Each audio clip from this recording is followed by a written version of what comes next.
शासन भेजते मोदी जी हैं और यहाँ नवीन पटनायक के नौकर साहस पर अपना नाम चस्पा करते हैं। उड़ीसा के अंदर आयुष्मान भारत की सुविधा नवीन पटनायक सरकार ने लागू नहीं होने दी, क्योंकि यहाँ पर तमिल बाबू उसको लागू नहीं होने देना चाहते हैं। नवीन पटनायक सरकार की अराजकता और तानाशाही के खिलाफ डट करके लड़ने वाले बैजयंत पांडा हैं और दूसरी तरफ उड़ीसा की अस्मिता के साथ खिलवाड़ करने वाले ये तमिल बाबू हैं। तो बहनों और भाइयों, इनका उद्देश्य विकास नहीं, उड़ीसा को पछाड़ना है, पछाड़ना।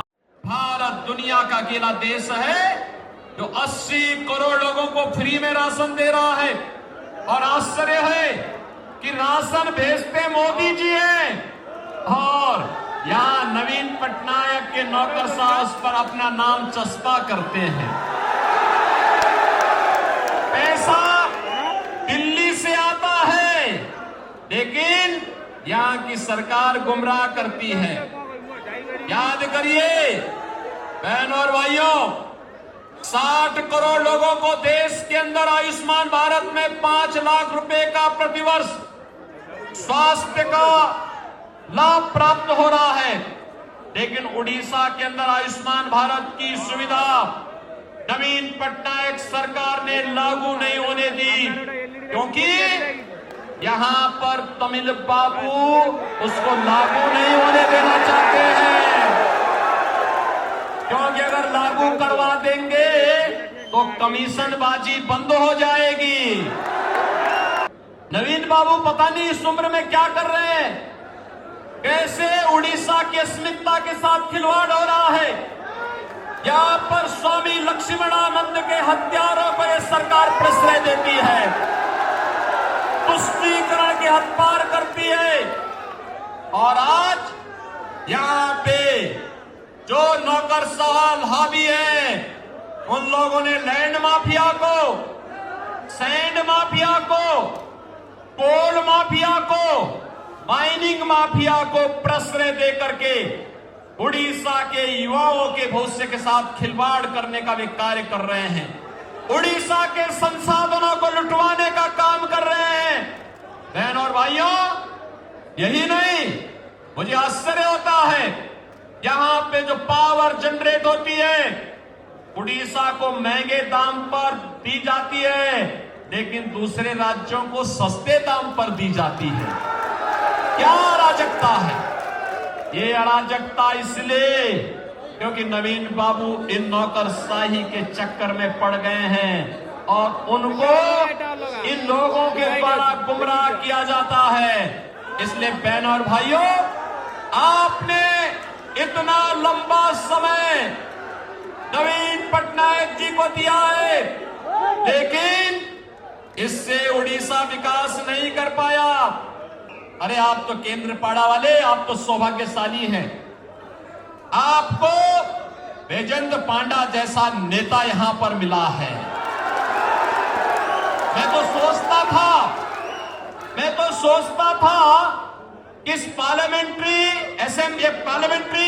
इलेक्शन में वे उत्तर प्रदेश के प्रभारी के रूप में काम कर रहे थे। उत्तर प्रदेश की जनता को उनको नेतृत्व मिलेगा, लेकिन उनको अभी इलेक्शन की प्रक्रिया प्रारंभ हुई थी कि सरकार ने, भाजपा के केंद्रीय नेतृत्व ने और प्रधानमंत्री जी ने कहा, नहीं, उड़ीसा में आपकी आवश्यकता है। केंद्रपाड़ा की जनता पुकार रही है कि बैजयंत पांडा हमारे बीच में आकर के अपने विजन के अनुरूप विकास का एक बेहतरीन मॉडल उड़ीसा को उपलब्ध करवाएं।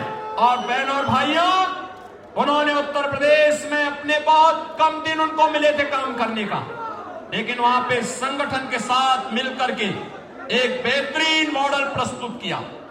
और मुझे लगता है आज उसी के लिए आपको धन्यवाद देने के लिए मैं आया हूं।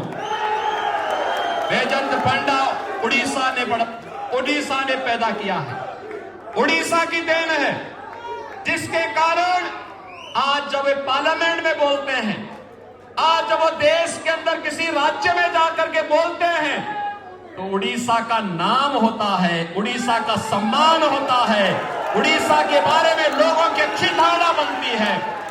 नवीन पटनायक सरकार की अराजकता और तानाशाही के खिलाफ डट करके लड़ने वाले वैजयंत पांडा हैं और दूसरी तरफ उड़ीसा की अस्मिता के साथ खिलवाड़ करने वाले ये तमिल बाबू हैं। तो बहनों और भाइयों, जिनका उद्देश्य विकास नहीं, उड़ीसा को पछाड़ना है, पछाड़ना, उड़ीसा को आगे नहीं बढ़ाना है। ये जो तमिल बाबू है ना, ये तो वो घुसपैठ करवाएंगे। यहाँ बांग्लादेशी घुसपैठी आएंगे, यहाँ पे धर्मांतरण की मतांतरण की गतिविधियां बढ़ेंगी, अराजकता बढ़ेगी और फिर ऐसे ही किसी स्वामी लक्ष्मणानंद को असमय इनका शिकार होना पड़ेगा। बहनों और भाइयों, ये स्थिति ना आने पाए, ये स्थिति ना आने पाए। इनकी नीतियां नक्सलवाद और आतंकवाद को बढ़ाने वाली है, अराजकता को बढ़ाने वाली है। भारतीय जनता पार्टी की नीति विकास और सुशासन का मॉडल है और सुशासन और विरासत और विकास का जो मॉडल है वो देखना है। तो मैं आपसे कहूंगा, इलेक्शन के बाद एक बार वैजयंत जी के साथ यहाँ पे असेंबली के जो हमारे कैंडिडेट हैं इनको जिता करके एक बार भेजिए। और मैं इनसे सबसे कहूंगा, एक बार केंद्रपाड़ा और भगवान बलदेव जी की इस मंदिर के पावन धरा की जनता जनार्दन को लेकर के काशी, अयोध्या और मथुरा का दर्शन करने के लिए आप आइए।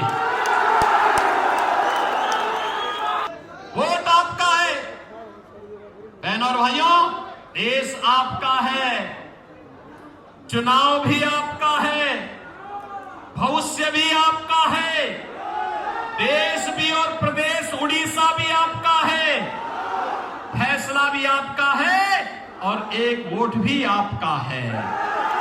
आपका एक वोट उड़ीसा और भारत की तस्वीर और तकदीर को बदल देगा।